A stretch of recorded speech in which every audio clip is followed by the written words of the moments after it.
Good morning. And welcome to the Greenville Unitarian Universalist Fellowship. My name is Sean Trapp, and I have the privilege and honor of serving this congregation as its president.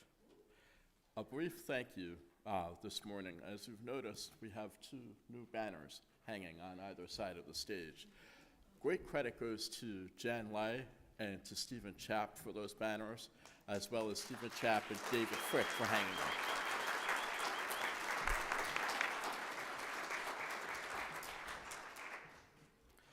Whether you've been with us on Sundays for a very long time or visiting us for the first time today, we welcome you to our service.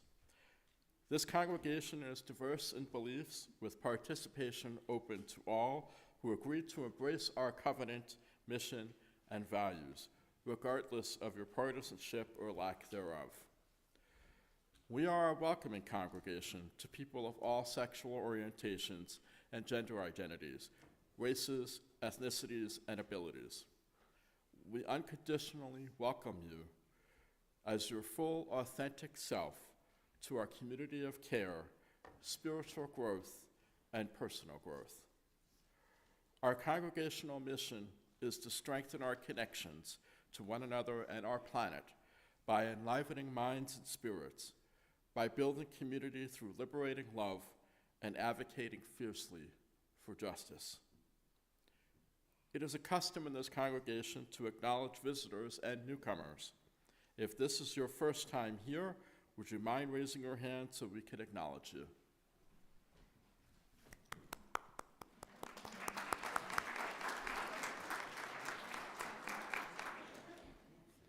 Welcome.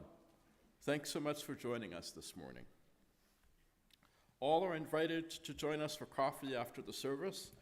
New and newish folks are invited to grab a green mug located on the inside of the door of the fellowship hall, where we can easily spot you and speak to you during our coffee hour.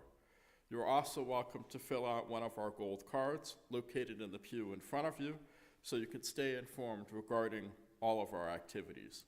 Simply drop the card in the offering basket or the box at the hello table in the foyer. Please know that whatever your religious history, whatever your spirituality, all people of goodwill are welcome here. Your presence truly makes us better. Your presence truly makes us whole. Our service will now begin.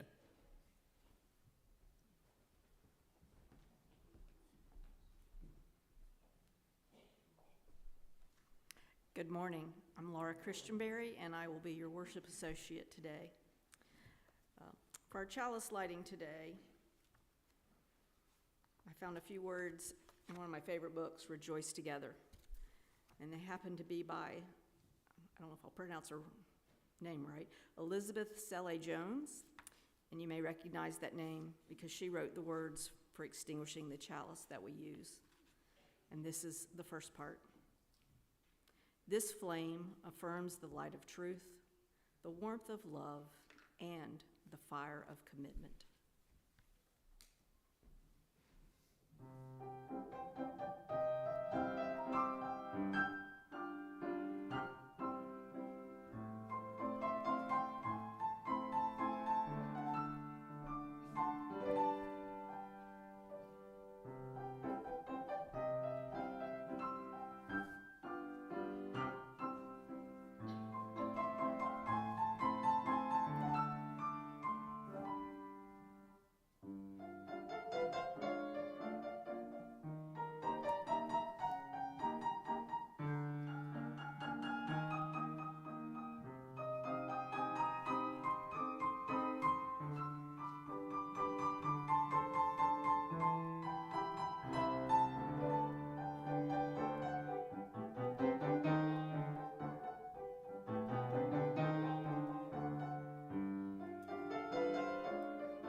Good morning, Goof. I'm the Reverend Chris Hockman. So glad to be here with you on this sunny, crispy, early November morning. Our call to worship this morning is from the Reverend Kathy Ryan Starr. Welcome to this place of peace. May we find some moments of quiet contemplation. Welcome to this place of celebration. May our hearts soar with gratitude for the gift of life. Welcome to this place of sacred love. May we gently hold all that is broken here. Welcome to this place of inquiry. Here, may we be challenged to open our minds and hearts ever wider. Come into this place of community. May we together draw the circle of love and justice even wider. Welcome to this sacred place. Come, let us worship, celebrate, grieve, and love together. Please rise and bow to your spirit, and let us sing.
Good morning.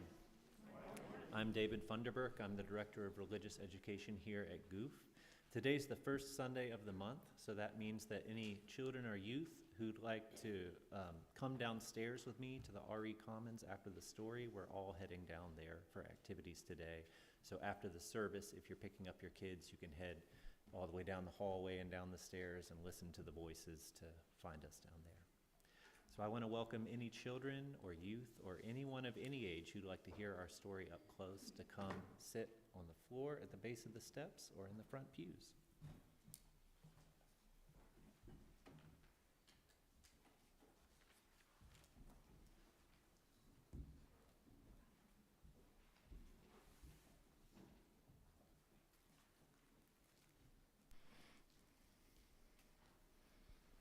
Welcome.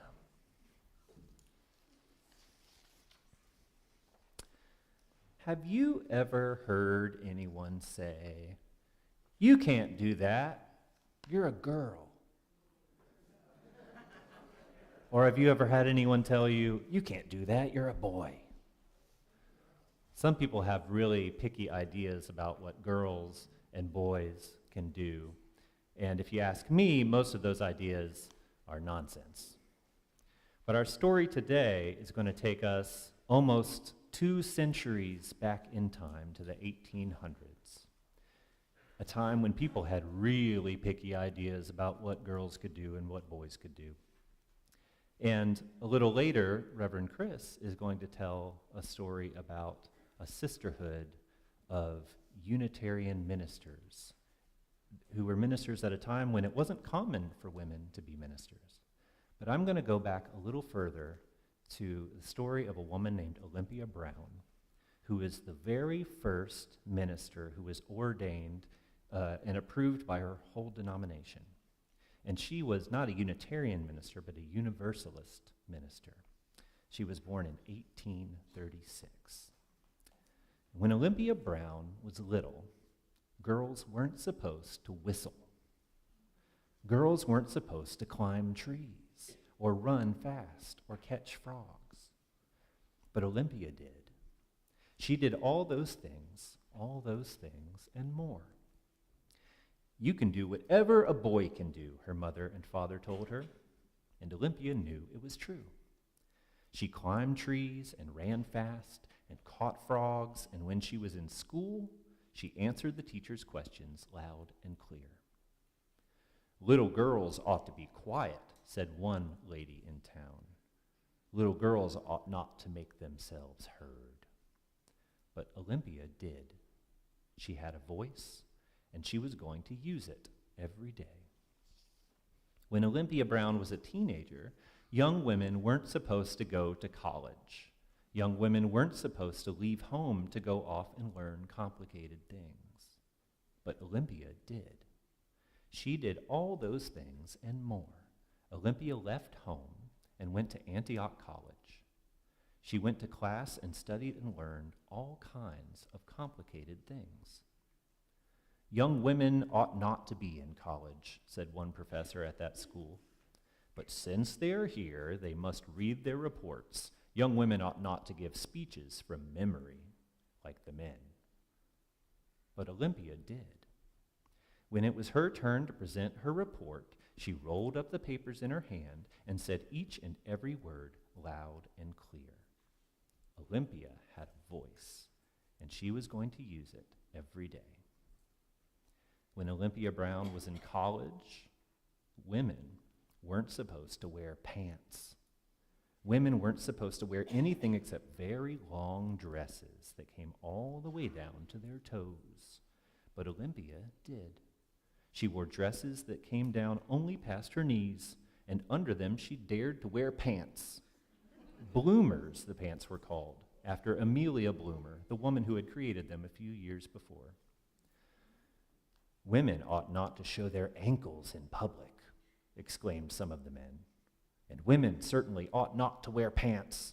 But Olympia did. She wore her bloomers every day, no matter how much the men sneered. When Olympia was finished with college, women weren't supposed to be ministers. Women never stood up in front of a congregation and talked about God. But Olympia did.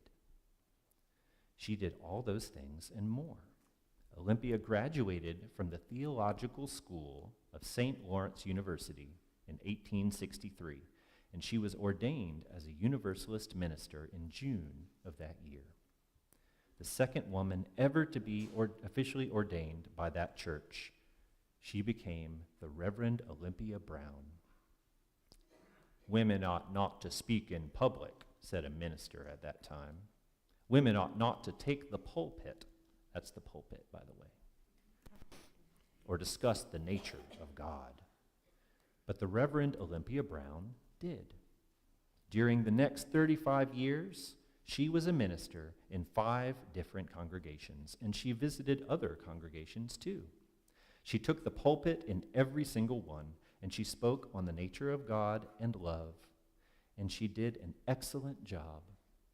Olympia Brown had a voice, and she used it every day. When Olympia Brown was born, women weren't allowed to vote. Women weren't allowed to have a say in who was elected president or senator or mayor of the town. But Olympia had something to say about that. Olympia had a lot to say about that. She traveled all over the state of Kansas in a horse and buggy, giving speeches to convince people that women deserved the right to vote. She wrote hundreds of letters.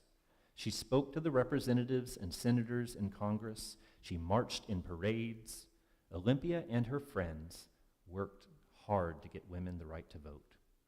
Olympia Brown had a voice, and she used it every day for over 50 years.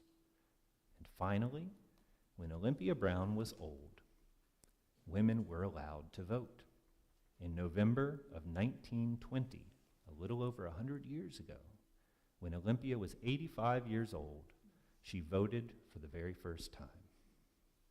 Olympia always had a voice, and she'd used it to make sure that she and all other women in the United States had a vote as well. Thank you for listening today.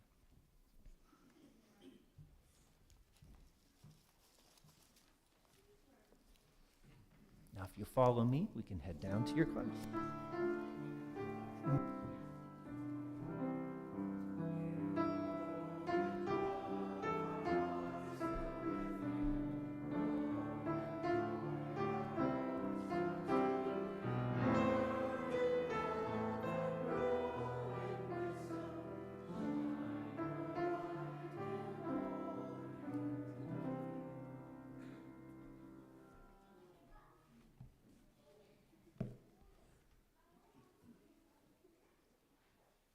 Our congregation is entirely self-governed by democratic process. One of the privileges of our free church tradition is to provide all the financial support for our many ministries from among the congregation. Generosity is one of the spiritual values we recognize as central to our personal and collective well-being. You are now invited to participate in generosity as the ushers accept the gifts of the congregation. Thank you.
It is a custom in our fellowship to share the joys and the sorrows that shape our lives, honoring each one with the lighting of a candle. We all have moments of celebration and struggle. By sharing these experiences with one another, we can support and uplift each other on our journeys. A sorrow from Sean Trapp. A sorrow for my friend Katie, who had to put down her golden retriever Charlie on Friday after a devastating diagnosis. A joy from Stephen Chapp. Thanks to Jan Lay for her hard work on coloring the Love and Light banners, and for the donors for the expense, and for David Frick for holding the ladder. A joy from Jackie Weddington. I became a great-great-grandmother. Finley Ray was born Thursday, 7 pounds, 13 ounces. Can't wait to see him. From Carol Lavash. Both my sister and brother-in-law have died within the past 3 weeks in New Hampshire. Please keep their family in your healing thoughts. A blessing from Karen Conrad. I saw her somewhere.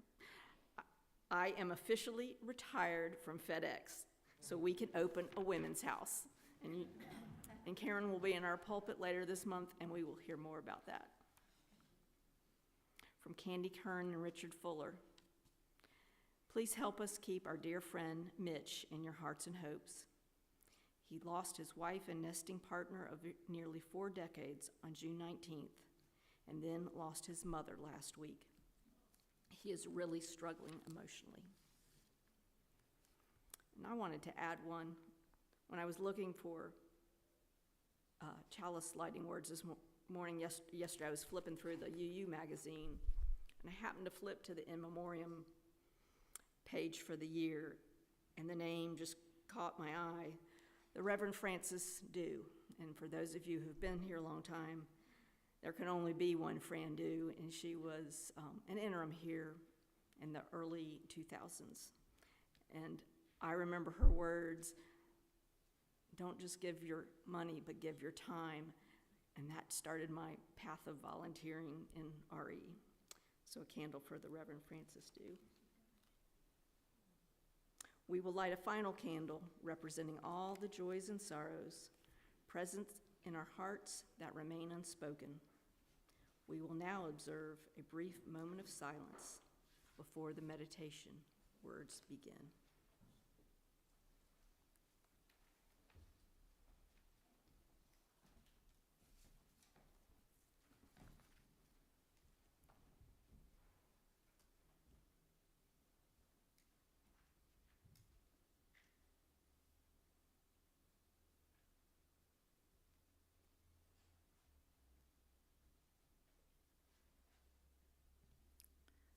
Our meditation words are from Michael Leduc. May we look with gratitude upon this day for the beauty of the world, for the first radiance of dawn and the last smoldering glow of sunset. Let us be thankful for physical joys, for hills to climb and hard work to do, for music that lifts our hearts in one breath, for the hand clasp of a friend, and for the gracious loveliness of children who remind us of the wonders of life.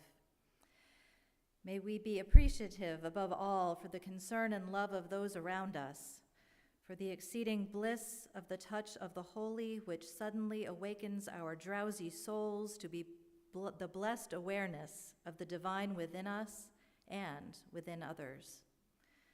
For all of this, and for the countless other blessings present in our lives, let us be grateful. Amen.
is right. We need more yays.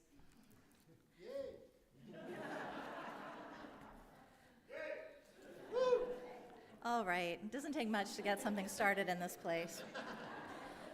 So I'm excited that it's only 12:30 because, or 11:30. The clock says 12:30 because no one's changed it. Did anyone come to church early by mistake this morning? No one's fessing up. We have security footage. We will find you. So when I was writing this sermon, I actually had an extra 1,000 words I had to cut out. And now I'm regretting it because we have a little more time, but y'all probably are not regretting it. But I did want to talk a little bit about gratitude and history as a preamble since there is time. Our monthly theme of November is gratitude. Thanksgiving month makes sense. So what does our UU history have to do with gratitude? Well, I think, we've talked a lot about gratitude for the ancestors, gratitude for those who came before us, gratitude for those who kind of lit the path that we are on today. And we have quite a history of heretics and rebels who did a great job of lighting that path at a time when it was a lot harder to be a heretic and rebel than it is today.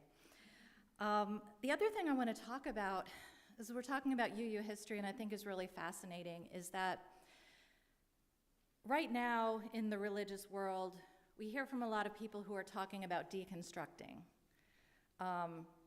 People weren't talking about this just a few years ago. And deconstructing, quite often it's their Christian faith they're talking about, or any faith of origin they had.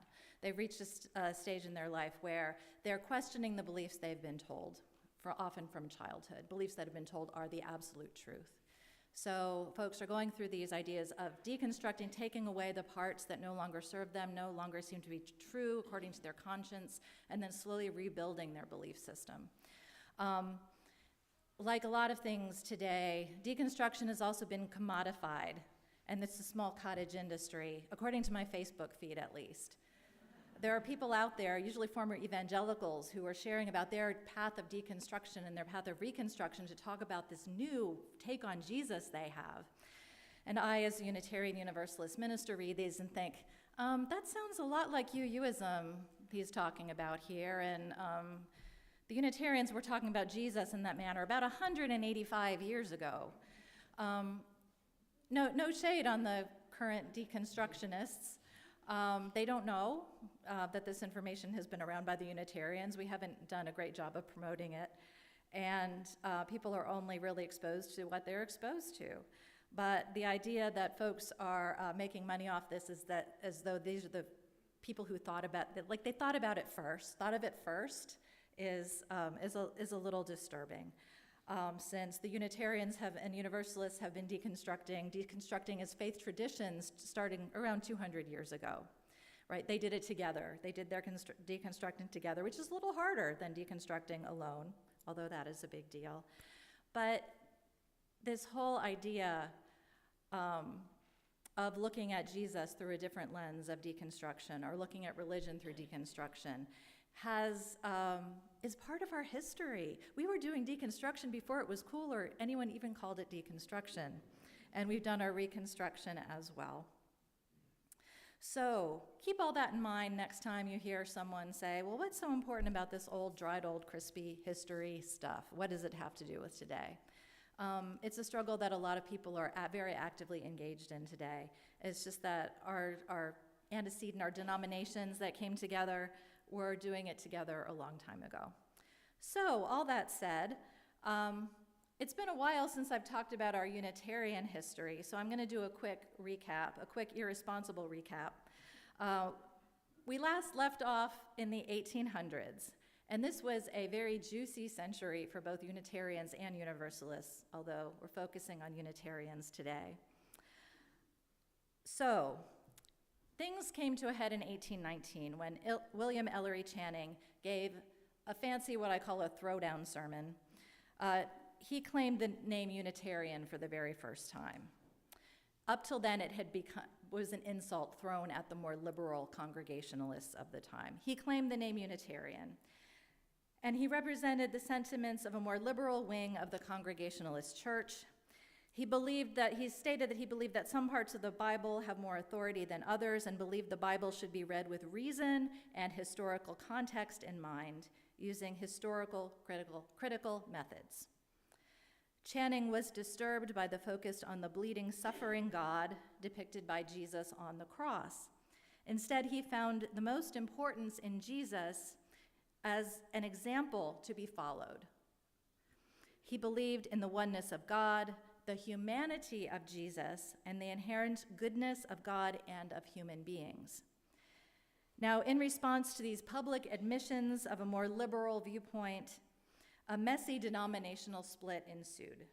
Liberal-leaning congregations whose beliefs were more similar to Channing's and his camp became Unitarian, taking on that insult as their name.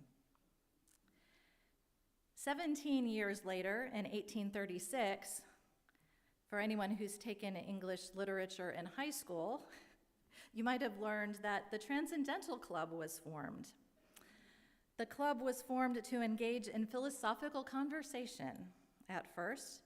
It was founded by Frederick Henry Hedge, who happened to be a Unitarian minister based in Bangor, Maine.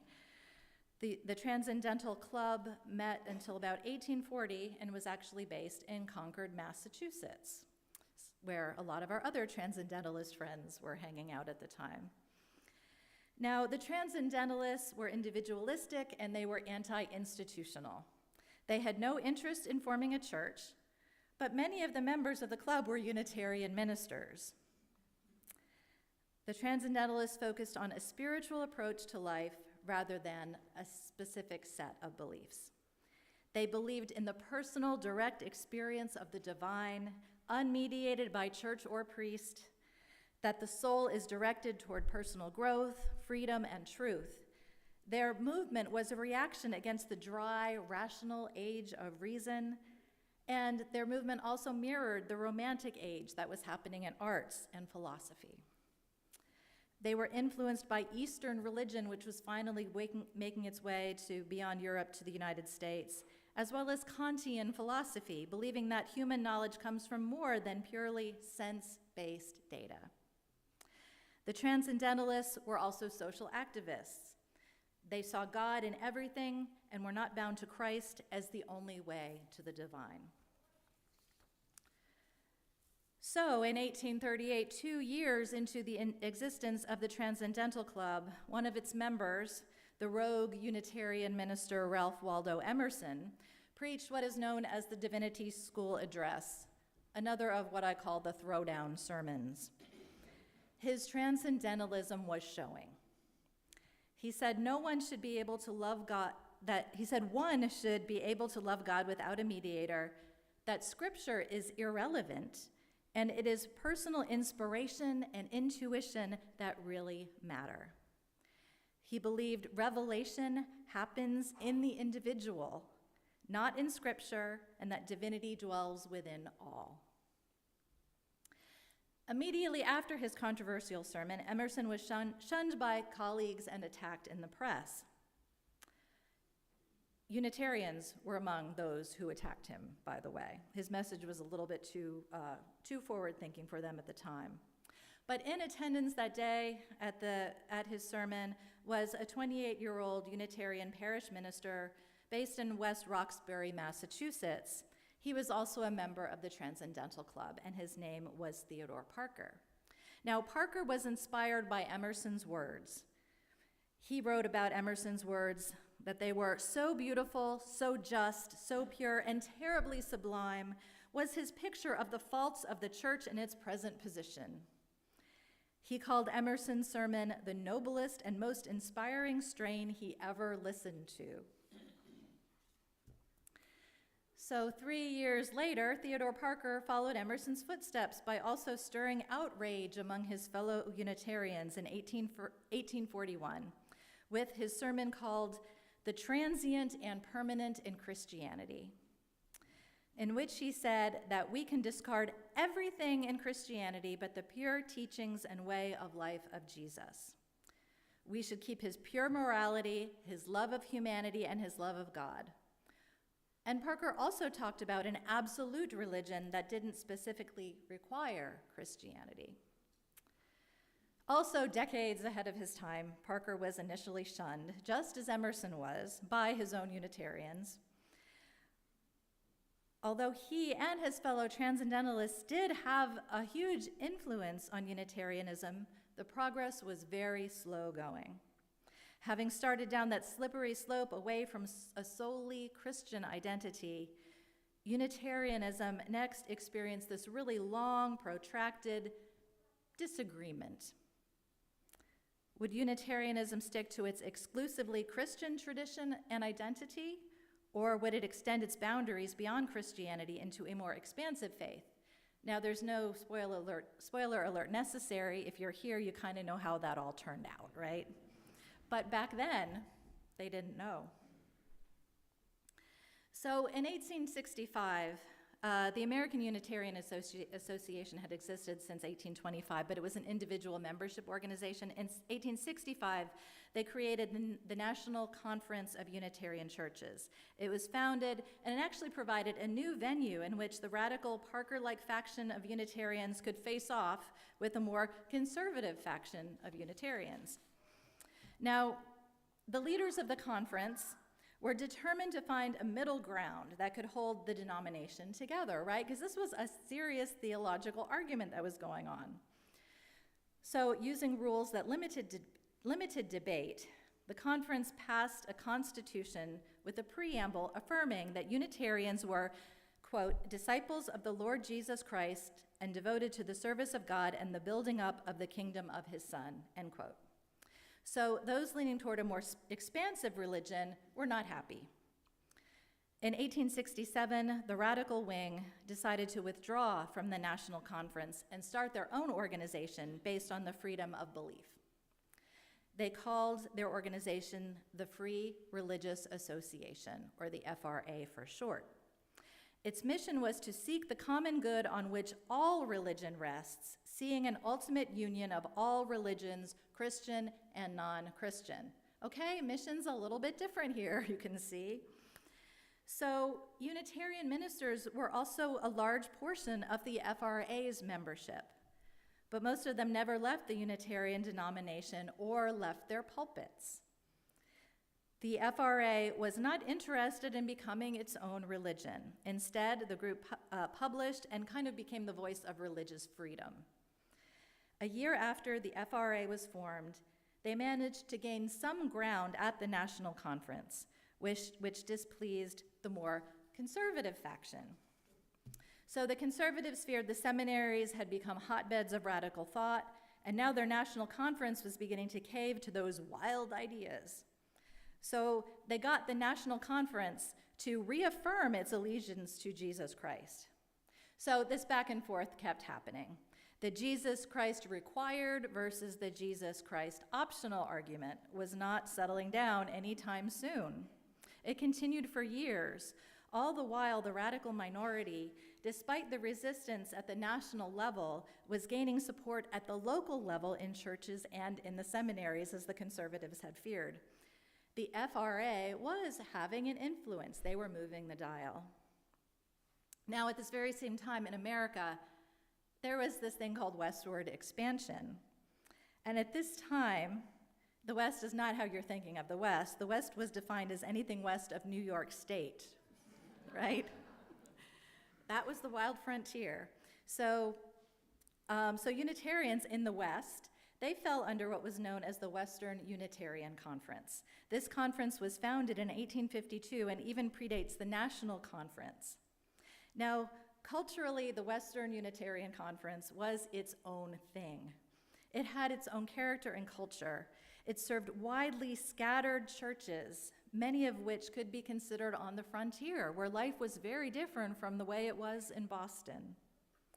You know, Boston, the Unitarian motherland, was really out of thought and out of mind on the frontier. So the Western Conference had this really strong sense of independence, a lot like the people who settled those territories, right? So it's no wonder that the Western Conference Unitarians liked the ideas of the Free Religious Association and were generally more radical than their Eastern counterparts. But alas, there were conservatives in the Western Conference too. The Western conservatives wanted a creed. They wanted a creed to reverse what they saw as the irreligious trend in Unitarianism. So this all came to a head in 1886 at a Western Conference meeting in Cincinnati. Again, it wasn't that far west. This time, the radicals actually came out ahead, and the conference affirmed no dogmatic tests and welcoming all who wished to join to help establish truth, righteousness, and love in the world. Sounds great, right? But the conservatives, that statement was missing two really important things. It made no reference to Christianity, and it made no reference to God. Ideas expressed by Emerson and Parker decades and decades before were finally taking hold, and then some, I would say. So this decision resulted in conservatives leaving the Western Conference. And just to make it extra confusing, they formed a very similarly named Western Unitarian Association. So you have the conference and the association now. The National Conference, right, the big National Conference was also unhappy with the Western Conference's heresies, so it threw its support behind the more conservative Western Association. So in sum, technically speaking, it was just a big old mess. So how do you pull back from this? These were serious theological debates. I mean, it doesn't get much more serious. How are they going to ever hold it all together? Well, a year later, in 1887, the Reverend William Channing Gannett, yes, he was named after William Ellery Channing, who was his godfather, and he was baptized by him, but he never knew William Ellery Channing because Ellery Channing died when William Channing Gannett was only 2 years old. All right, Unitarian world is small. So in 1887, the Reverend William Channing Gannett tried to mend this rift. Okay, this huge theological rift at a conference in Chicago. He was hoping to emphasize the common ground, so he proposed a statement which pretty much says it all. The statement was called, "The Things Commonly Believed Among Us," right? Looking for common ground. This statement, about 300 words, it focused on a belief in reason and conscience and the inherent worth of humanity, the progressive nature of humanity, that humanity can improve and evolve, the idea of God as a perfect parent, and a humanistic view of Jesus as a great teacher rather than God. Although his statement of things commonly believed among us did stress that belief in these points was not required for membership, thus making it a non-creedal statement. All right, so the things commonly believed among us statement, it was adopted by the conference, 59-13. It paved the way for an eventual reconciliation within the Western Conference, but it still took 7 years after that, right? So even though it wasn't an instant solution to the Western controversy, the statement is remembered as an early articulation of how Christian theists and those who are not Christian theists can share religion, can share religious space. All right, so in case you've forgotten the sermon title, among this backdrop of controversy in the Western Conference, all of this chaos, there is a different kind of awesome chaos called the Iowa Sisterhood. This was a network of women Unitarian ministers who served on the frontier. Why did they go to the frontier, you might ask? Because no one else would have them. It's pretty simple. Yes, the Unitarians had women clergy as early as the 1880s. And although there was no creedal or doctrinal reason for keeping women from the Unitarian ministry, there was a really big cultural barrier. The women ministers were never seen as suitable or worthy enough for that role, particularly by the male establishment. It didn't matter their competency, their abilities, their achievements. They were not accepted as being worthy. Of these early women who achieved ordination, few were allowed to serve in full-time ministries. Others were relegated to small, struggling parishes or assistant positions alongside their clergy husbands, right? But despite the lack of encouragement, at the end of the 19th century, a group of extraordinary women claimed their role as ordained ministers. Following the Women's Ministerial Conference organized by another famous Unitarian named Julia Ward Howe, she organized this conference in 1875. 21 Unitarian women at the conference founded the Iowa Sisterhood to serve churches throughout the Great Plains. Now, life, as you can imagine, was hard in the Plains states on the frontier. There was little glory to be earned by bringing liberal religion to the settlers of that area. Few male scholars from the seminaries of the East, the effete Boston Brahmins, wanted to go serve in the muddy frontier, right? But if the Plains were beyond the recognition of an Eastern religious hierarchy, they were also really far away from that hierarchy's rules and control.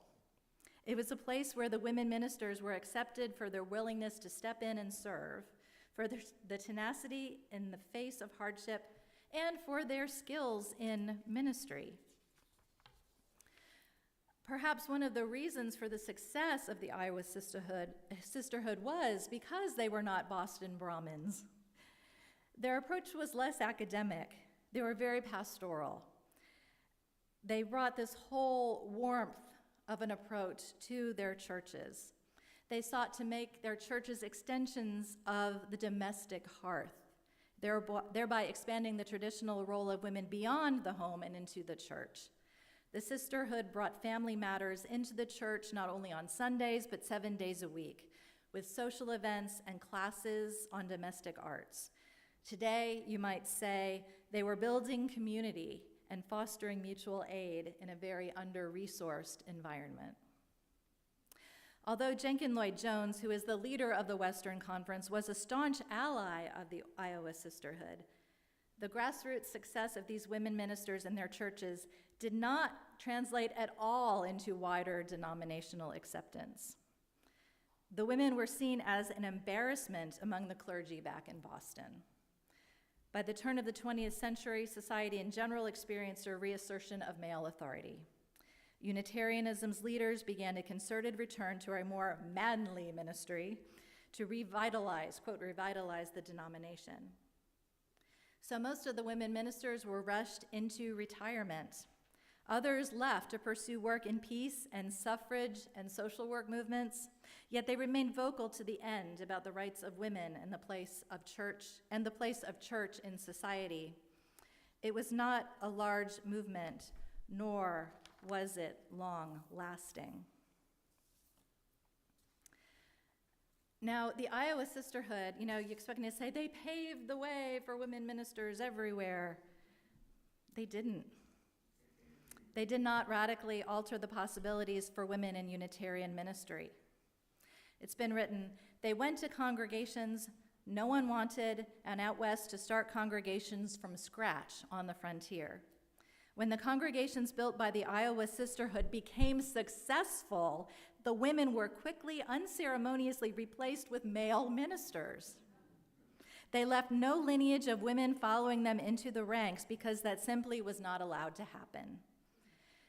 In our Unitarian Universalist tradition, women only began to move into ministry in significant numbers in the 1970s. And I've talked to some of these women ministers. Their experience in the 1970s was not pretty. And it was not particularly welcoming, particularly from the male ministers of the time.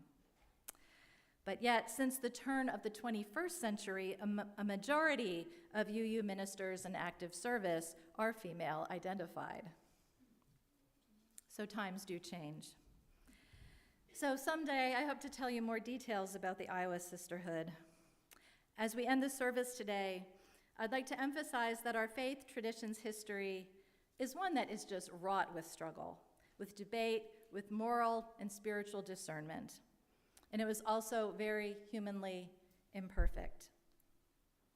Yet, we are part of a religious tradition that has always thought it through, argued it through, struggled through every bit of evolution in its theology, somehow working it out together and keeping it together, the biggest miracle of all, really. Keeping it together through a non-hierarchical, imperfect, and democratic process. I mean, that's pretty amazing. It was a long journey of people trying to discern the best way of being religious and moral and good, even when it didn't necessarily match with the majority opinion out there. The religious ancestors wrestled with ideas, searched their hearts, their souls, and their consciences for what was true and of highest value, with no bishops or popes or higher authority to tell them it was heresy or simply not allowed. That's how they got away with it, by the way. It was all about their governance structure. These ancestors pushed against all kinds of boundaries around what was culturally, religiously, and socially acceptable. And again, somehow the Unitarian tradition held together through its astonishing and somewhat chaotic evolution, going places few religions have ever dared to go. And the struggle continues. This is a living tradition. The struggle, in fact, I think is in our DNA. Evolution is struggle. Growth is struggle. Transformation is struggle. Now, not all struggle is valuable, but most things of value come with at least a little, or sometimes a lot, of struggle. So may we continue to study, to search, to discern, to contemplate, and to practice what is right and good in this world. And rest assured that despite all our differences and our struggles, there are still things commonly believed among us. And may we continue to celebrate them. Blessed be, and amen. Please rise in body or spirit and let us sing.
Please join me by saying the words on the screen as we extinguish the chalice.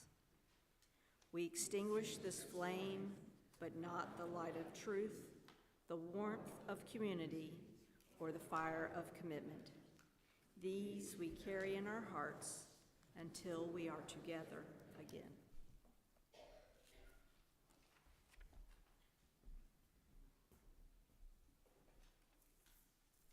Our closing words are from Leah Derlin Jones.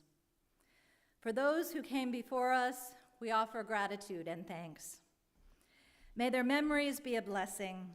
May we feel surrounded by their love. As we go forth from this time and place, let us be inspired by their courage, their wisdom, and their dreams. Let us honor them by doing the work of living boldly, loving mightily, and creating heaven here on earth. Dear ones, go in peace, return in love, and blessed be.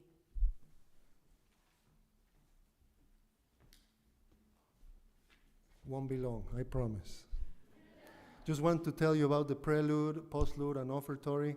The prelude was by Clara Schumann, who is regarded as one of the best pianists ever lived. Her father was a wonderful, accomplished piano teacher, and Robert Schumann went to study with him, and they met, they got married, they had 8 children, and unfortunately, Robert Schumann died very young, at 46, I believe. So Clara Schumann had to take on the role of mother and father, and she made a living by playing concerts, playing her music and playing other composers' music. The offertory was by Loretta Notareschi, who's a wonderful lady that I met earlier this year. She makes a living as a composer and a musician. And this last piece that I'm going to play is by Fanny Mendelssohn. She's the sister of the composer Felix Mendelssohn. Both of them grew up in a wealthy family, and the parents, they provided with very good education, and when they saw that they had a good inclination for music, they put all of the resources to educate them as musicians. Fanny Mendelssohn composed over 400 pieces of music, most of them not published during her lifetime. When it came to age to marry, she kind of, went to be a mother of one child and a wife, but she did a lot of composition. Some of those were published under her brother's name. Shame.